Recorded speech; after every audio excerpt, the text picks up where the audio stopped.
वासुदेव को क्यों सम्मान दिया जा रहा है? वासुदेव का तो कोई अधिकार ही नहीं है इस सम्मान का। वासुदेव का अधिकार सबसे अधिक है। वो तो हस्तिनापुर का सद्भाग्य है कि राज्याभिषेक जैसे पावन अवसर पर वासुदेव स्वयं उपस्थित है। वासुदेव कृष्ण से अधिक शक्तिमान समग्र विश्व में कोई नहीं। जानती हूँ मैं कि वासुदेव नहीं होते तो पांडु पुत्रों की विजय नहीं होती, ये युद्ध ही नहीं होता। जानती हूँ मैं इनकी शक्तियों को और इनके चमत्कारों को। जानती हूँ कि उस सभा में द्रौपदी की मर्यादा का रक्षण वासुदेव ने ही किया था, किंतु इतनी शक्ति होते हुए भी क्यों ये युद्ध होने दिया वासुदेव? इतने छल, इतने कपट, इतना अन्याय क्यों होने दिया? सुनो देवकी नंदन, सुनो वासुदेव, सुनो। एक माता के हृदय की भूमि पे दुख के तांडव को देखो। हम सब तुम्हारे हाथ की कठपुतलियां हैं, तो क्यों हमारे पास ऐसा भयानक नृत्य करवाया तुमने? कुरुक्षेत्र की भूमि पे सबसे बड़ा धर्म तुमने किया है वासुदेव। तुमने वास्तव में दंड के अधिकारी तुम हो। मैं महातपस्विनी सुबल कन्या, मैं महायोगिनी धृतराष्ट्र पत्नी आज तुम्हें श्राप देती हूँ। नहीं गांधारी, नहीं राजमाता। हाँ, श्राप देती हूँ। जिस प्रकार तेरे वंश का नाश हुआ है, इसी प्रकार तुम्हारी आंखों के सामने तुम्हारे यादव वंश का नाश होगा। जिस प्रकार मेरा नगर दुख में डूबा हुआ है, उसी प्रकार तुम्हारा नगर भी समुद्र में डूब जाएगा। एक पुत्रहीन माता के हृदय से निकला हुआ श्राप कभी विफल नहीं होता, कभी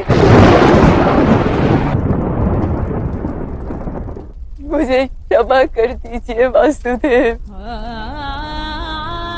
मेरे 100 पुत्रों की मृत्यु ने मेरे मन को भावरा कर दिया। माता, आपने कुछ भी अनुचित नहीं किया माता। आपका क्रोध उचित है, आपकी पीड़ा स्वाभाविक है। मैंने भी प्रत्येक क्षण इस पीड़ा का अनुभव किया है माता। कुरुक्षेत्र में अब किसी के अंग कट रहे थे तो रक्त मेरा बह रहा था। कोई वीर गति को प्राप्त होता था तो अपनी पीड़ा की धरोहर मुझे देकर जाता था। विजय का सुख मैंने भोगा है माता, तो पराजय का दुख भी केवल मैंने भोगा है। मैं ही आपका शत्रु हूं माता, किंतु मैं ही आपका मित्र भी हूं। मैं ही आपका पुत्र भी हूं। मैं ही हूं जिसने अश्वत्थामा को श्राप दिया, और मैं ही हूं जो श्राप को भोग रहा। दुर्योधन की जब जंघा टूटी माता, तो वो चीख मेरी थी। मैंने जीवन भर माताओं के आशीर्वाद को ग्रहण किया, तो आज ये वासुदेव कृष्ण माता के श्राप को भी स्वीकार करता है। मैं आपको वचन देता हूं माता, जब मेरे वंश के नाश का समय आएगा तो मैं स्वयं प्रथम अपने सुदर्शन से प्रहार करूंगा।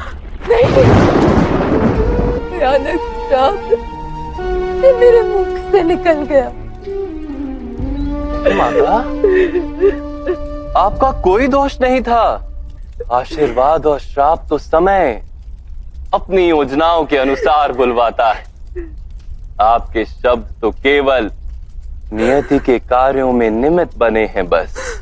यादवों का नाश भी अनिवार्य ही है, समय उनका नाश करेगा। यदि यादव इस युद्ध में भाग लेते तो उनका भी नाश हो जाता। परंतु वासुदेव, परमात्मा ने इतना विशाल आयोजन क्यों किया?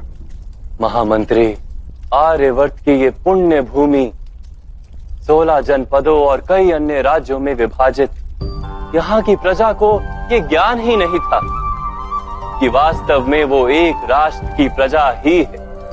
किंतु अब अब समग्र आर्यवर्त में एक शासन होगा महामंत्री, एक जैसी व्यवस्था होगी, एक राजा होगा और राष्ट्र का एक नाम होगा, एक जैसे सिद्धांत और एक अनुशासन होगा। इस भूमि पर एक ही ध्वजा होगी और सबके लिए एक जैसा न्याय होगा। आर्यवर्त की ये भूमि भरत के नाम से भारत भूमि कही जाती थी, किंतु अब प्रथम बार ये भारत राष्ट्र कहा जाएगा।